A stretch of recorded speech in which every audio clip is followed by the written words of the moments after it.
نہیں ہے. تو بسم اللہ کو کسی بھی حال میں درمیان سورت سے ملا کے ہم نہیں پڑھیں گے بلکہ الگ کر کے ہی پڑھیں گے. ٹھیک ہے. تو یہ جو دونوں سورت میں نے بتایا یہ جائز ہے. اب جو ناجائز طریقہ ہے، جو طریقہ جائز نہیں ہے وہ کیا ہے؟ تو وہ ہے وصل کل، یعنی تینوں کو ملا کے پڑھنا. جیسے اعوذ باللہ من الشیطان الرجیم بسم اللہ الرحمن الرحیم سیقول السفہاء، یہ ناجائز ہے، ایسے پڑھنا جائز نہیں ہے. اسی طریقے سے وصل اول فصل ثانی، یہ تو جائز والا ہے، لیکن اس کا جو الٹا ہے وہ ہے فصل اول وصل ثانی، یعنی فصل اول پہلے کو الگ کر دینا، دوسرے کو ملا کے پڑھنا. جیسے اعوذ باللہ من الشیطان الرجیم بسم اللہ الرحمن الرحیم سیقول السفہاء. تو یہ جو دو طریقے ہیں یہ جائز نہیں ہے. ان دونوں میں بسم اللہ کا محل نہیں ہے. بسم اللہ کو پھر بھی ہم پڑھ رہے ہیں برکتن، تو بسم اللہ کو ہر حال میں درمیان سورت سے الگ کر کے پڑھنا ہے. ٹھیک ہے، سمجھ میں آیا یہ؟ جی آپ ایک بار یہ حاشیہ پڑھیں گے نا، تو حاشیہ پڑھنے کے بعد جو صورت یہ یاد ہی کر لینا ہے. ٹھیک ہے، کہ درمیان صورت میں بسم اللہ پڑھنا برکتن جائز ہے، اور نہ پڑھنا غیر محل ہونے کی وجہ سے. بسم اللہ پڑھیں گے، اگر پڑھتے ہیں بسم اللہ درمیان صورت میں تو اس میں بھی 4 وجہ نکلتی ہے، مگر 2 جائز ہے اور 2 غیر جائز ہے. جو جائز صورت ہے وہ لکھا ہوا اسی میں اوپر، فصل کل وصل والفصل ثانی جائز ہے. اور اس کے علاوہ جب جائز ہے بول دیے نا آپ، تو اس کو پڑھ کے آپ کو پریکٹس کرنا ہے. فصل کل، فصل مطلب الگ کرنا، کل مطلب سب کو، یعنی سب کو الگ کر کے پڑھنا. وصل اول فصل ثانی، وصل اول یعنی پہلے کو ملا دینا، اور فصل ثانی یعنی لاسٹ والے کو الگ کر دینا. یہ پڑھ کے آپ دیکھ لیجئے. پھر اس کے جو اپوزٹ ہے وہ نیچے لکھے ہوئے وصل کل فصل اول وصل ثانی، یہ ناجائز غیر جائز، اس لیے کہ بسم اللہ کا محل ہی نہیں ہے وہاں پہ. تو بسم اللہ کو ہم وہاں پہ پڑھیں گے تو اس کے ساتھ ملا کے پڑھنا درست نہیں ہے. بس اتنا ہی. اب اس میں بسم اللہ پڑھنے کی صورت میں جو ابھی میں نے صورتیں بتائی، طریقہ بتایا، یہ بسم اللہ جب ہم پڑھیں گے درمیان صورت میں تب جا کے یہ طریقہ ہے. اور بسم اللہ نہیں پڑھیں گے، صرف اعوذ باللہ ہی کوئی پڑھنا چاہتا ہے، جیسے کہ آپ نے جیسے کہ آپ نے فاتحہ پڑھتے وقت کسی کو پڑھتے وقت سنا ہوگا، یا فاتحہ جیسے محفلوں میں فاتحہ ہوتی ہے تو اس میں آپ نے سنا ہوگا اور دھیان دیا ہوگا، تو آپ نے دیکھا ہوگا کہ اعوذ باللہ پڑھنے کے بعد الا ان اولیاء سیدھا پڑھ دیتے ہیں. تو صرف اعوذ باللہ پڑھنے کی صورت میں کیا طریقہ ہے وہ کل میں بتاؤں گا. آج صرف اتنا ہی پڑھیے کہ درمیان قرات شروع قرات درمیان صورت میں اعوذ باللہ اور بسم اللہ کو کلام پاک سے فصل کر کے پڑھے. اب درمیان صورت کیا ہے؟ تو درمیان صورت یہ ہے کہ جہاں سے ہماری قرات کی ابتدا ہو رہی ہے وہ صورت کا بیچلا حصہ ہے، نہ اسٹارٹنگ ہے نہ اینڈ ہے، بیچ والا حصہ ہے. جب ہم یہاں سے تلاوت کر رہے ہوں بیچ والا حصہ، جیسے سیقول السفہاء تلک الرسل لن تنالوا البر، یہ سب لا يحب اللہ الجہر، یہ سب صورت کا درمیانہ حصہ ہے. تو جب یہاں سے ہم پڑھنا شروع کر رہے ہیں تو یہاں پہ اعوذ باللہ کا محل تو ہے کیونکہ شروع قرات ہے، لیکن بسم اللہ کا محل نہیں ہے کیونکہ بسم اللہ کا محل شروع صورت ہے. اور یہاں پہ جو ہم پڑھنا شروع کر رہے ہیں یہ درمیان صورت ہے. تو اب درمیان صورت میں اعوذ باللہ کا محل ہے اس لیے اعوذ باللہ پڑھیں گے، لیکن بسم اللہ کا محل نہیں ہے. لیکن بسم اللہ جو پڑھ رہے ہیں وہ برکتن پڑھ رہے ہیں. جب برکتن پڑھیں گے بسم اللہ تو پھر اعوذ باللہ کے ساتھ بسم اللہ پڑھنے کے ساتھ یہاں پہ کتنے طریقے نکلتے ہیں؟ تو 4 طریقے نکلتے ہیں. 2 جائز ہے، 2 غیر جائز ہے. جو جائز صورت ہے وہ بھی لکھا ہے، جو ناجائز صورت ہے وہ بھی لکھا ہے. بس آپ کو سمجھ کر کے پریکٹس کر کے ریکارڈنگ سن کر کے آنا ہے تاکہ وہ ذہن میں بات بیٹھ جائے. ٹھیک ہے. اور جی کسی کو ایک دم نہیں بھی سمجھ میں آ رہا ہے تو وہ بھی کوشش کرے، آج نہیں تو کل سمجھ میں آئے گا. یہ کوئی بہت مشکل کام تو ہے نہیں، خالی طریقہ معلوم کرنا ہے. بس اسٹارٹنگ میں تھوڑا ایسا لگتا ہے کہ سیم کبھی کبھی لگتا ہے بس. ٹھیک ہے. جی جی حضرت. تو کچھ سوال ہیں کسی کے؟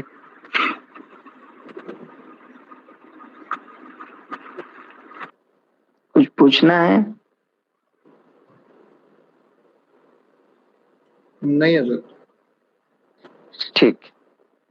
تو یہ ریکارڈنگ سن لیجئے گا اور یاد کر کے کل آئیے گا، پھر کل سنائیے گا. ٹھیک ہے، چلیے. جی السلام جی علیکم. جی انشاءاللہ. وعلیکم السلام.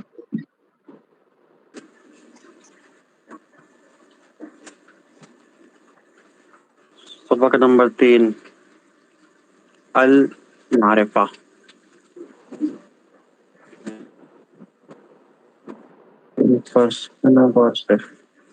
جس کلمے پر الف لام داخل نہ ہو اس کے آخری حرف پر تنوین یعنی دو پیش یا دو زبر یا دو زیر آئیں گے، جیسے رجل رجلن. یعنی جس لفظ کے شروع میں، جس کلمے کے شروع میں الف لام لگا ہوا نہ ہو، شروع میں الف لام رہتا ہے، اگر وہ نہ ہو تو اس کلمے کے آخری حرف پر یا دو زبر یا دو زیر یا دو پیش آئے گا، جیسے رجل رجلن رجلن. اس کو شروع میں رجل کے شروع میں الف لام نہیں لگا ہوا ہے، اسی لیے اس کے آخری حرف پر تنوین یعنی دو زبر دو زیر اور دو پیش آیا ہے. اور جس کلمے پر الف لام داخل ہو اس کے آخری حرف پر تنوین کے بجائے ایک پیش یا ایک زیر یا ایک زبر آئے گا، جیسے الرجل الرجلی الرجلہ. یعنی جس کے شروع میں الف لام ہو اس کے آخری حرف پر دو زیر دو زبر دو پیش نہیں آئے گا، بلکہ اس کے بجائے ایک زیر یا ایک زبر یا ایک پیش آئے گا.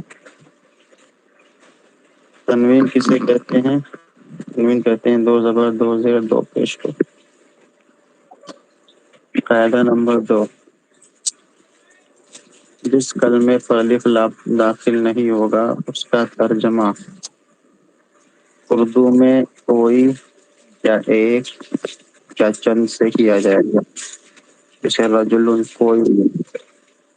یعنی وہ اس کے شروع میں الف لام نہ ہو، جب اس کا ترجمہ اردو میں کرو گے جیسے رجل ہے، تو رجل کا مطلب اردو میں ترجمہ کیا کیا ہو سکتا ہے؟ یا تو کوئی مرد یا ایک مرد، اور اگر جمع ہے تو چند مرد.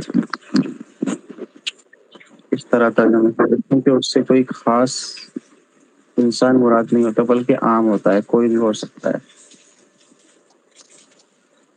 اور جس کلمے پر الف لام داخل ہوگا اس کا ترجمہ اردو میں کوئی یا ایک یا چند سے نہیں کیا جائے گا بلکہ الرجل، جیسے اس سے مراد کوئی خاص مرد، بس مرد ہو گیا، کوئی خاص مرد مراد ہوتا ہے. اور جیسے الرجال سے چند مخصوص لوگ مراد ہوتے ہیں، یعنی الف لام لگانے سے وہ چیز خاص ہو جاتی ہے جس کے اوپر الف لام ہے. ٹھیک ہے، سمجھ میں آیا؟ جی حضرت. صرف ایک لوگ کو سمجھ میں آیا؟ جی حضرت الحمدللہ.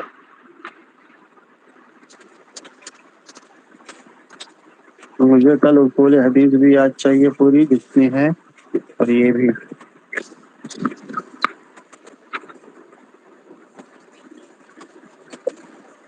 جی حضرت انشاءاللہ.